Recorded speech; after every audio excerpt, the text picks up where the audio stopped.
he stood barefoot on the cracked pavement, his small frame hidden behind the weight of life's struggles. At just 12 years old, Mateo had already learned the language of hardship. His family lived in a rundown shack on the edge of Manila, where the sound of tricycles and street vendors filled the air, but laughter was rare inside their home. His father had left when he was very young, and his mother worked long hours selling vegetables in the market, barely earning enough to buy rice for the day. But there was one thing that set Mateo apart from the other children in his neighborhood: his voice.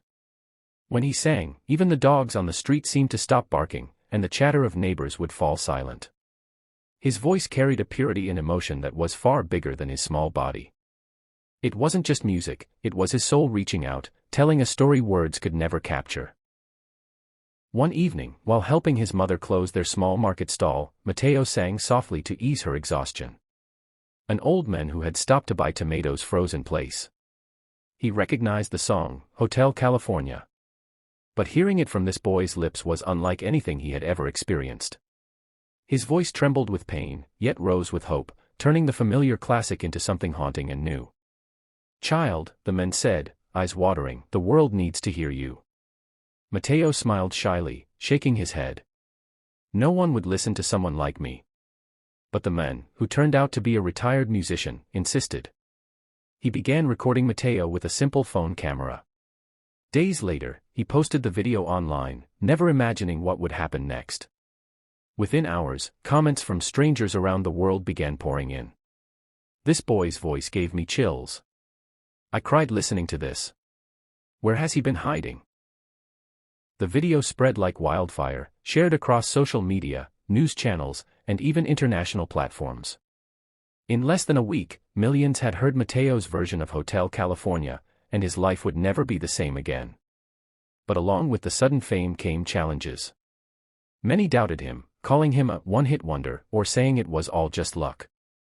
Others criticized his poor background, questioning if he could ever survive in the competitive music world. Mateo himself struggled with self-doubt. The world had opened its eyes to him, but he feared he wasn't good enough to hold their gaze. His mother noticed the worry in his eyes one night. "Mateo," she said gently, "you sing not because people clap, but because your heart needs to be heard. Don't sing for them, sing for you, and for those who never had the chance."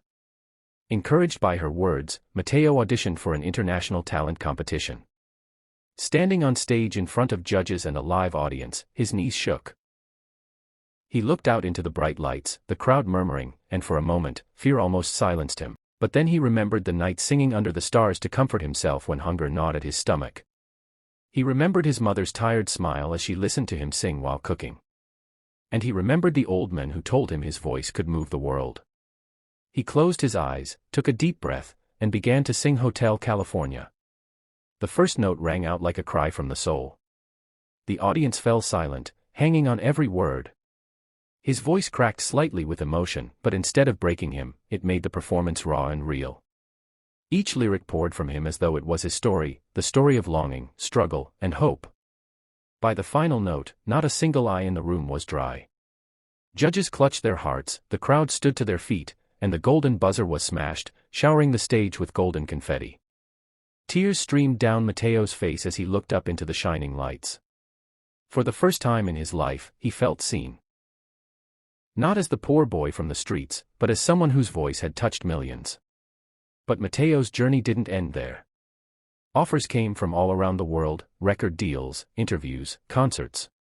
Yet, he never forgot where he came from. With his first earnings, he rebuilt his mother's small house, ensuring she would never struggle to put food on the table again. He began using his platform to support children in poverty, funding music programs in poor neighborhoods so others like him could find hope through song. Years later, in a sold-out stadium filled with tens of thousands of fans, Mateo paused before singing. He looked into the crowd and spoke with the same humble honesty he had as a boy. "My voice may have brought me here," he said, "but it belongs to all the children who were told they couldn't dream. It belongs to every mother who sacrificed everything so her child could have a better life. And it belongs to you, the world. Because you believed in me when I didn't believe in myself." He then sang Hotel California once more, and the sound echoed across the arena, across nations, across hearts. Mateo's story became more than just music.